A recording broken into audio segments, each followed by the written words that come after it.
Well, our next guest joined us for our first JUCE House Party last month. He's back by popular demand. Please welcome up-and-coming stand-up comedian, Rizkallah. Hello, thank you so much for having me back. And you know, this quarantine is not too bad, you know? I'm kind of getting used to it, probably because my whole life I was sheltered in place from my Middle Eastern parents. Yeah, they kept me inside. They wanted to keep me away from the virus of sin.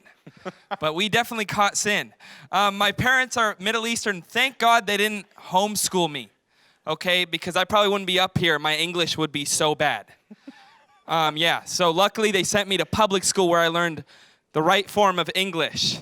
You know, there's some pluses and minuses to public school, but I wish I was homeschooled because right now, homeschoolers are thriving. They won. They're prepared for this quarantine. Okay, they're probably laughing at us. Oh, you don't get to go to prom? I've had prom in my living room for 4 years in a row.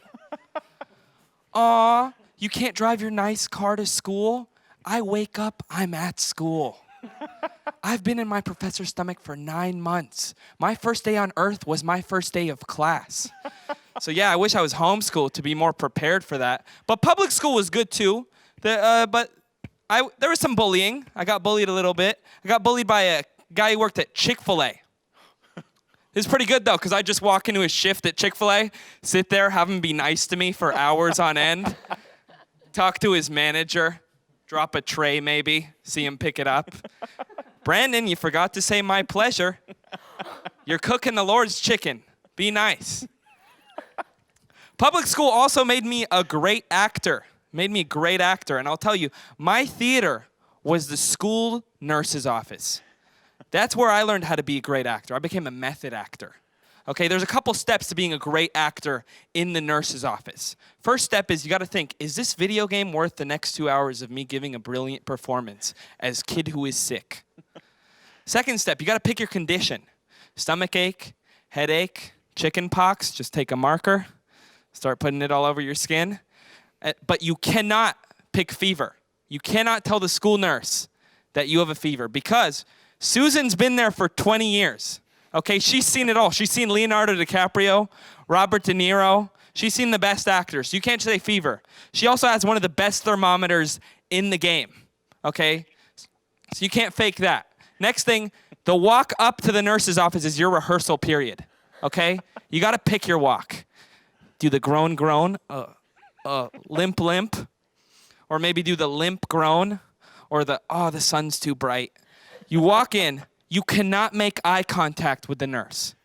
If you make eye contact, she'll send you right back to Common Core, okay?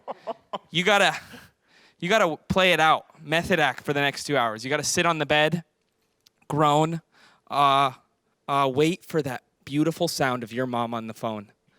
You get your mom on the phone and you say, Mom, I'm not lying this time. Come pick me up. She picks you up.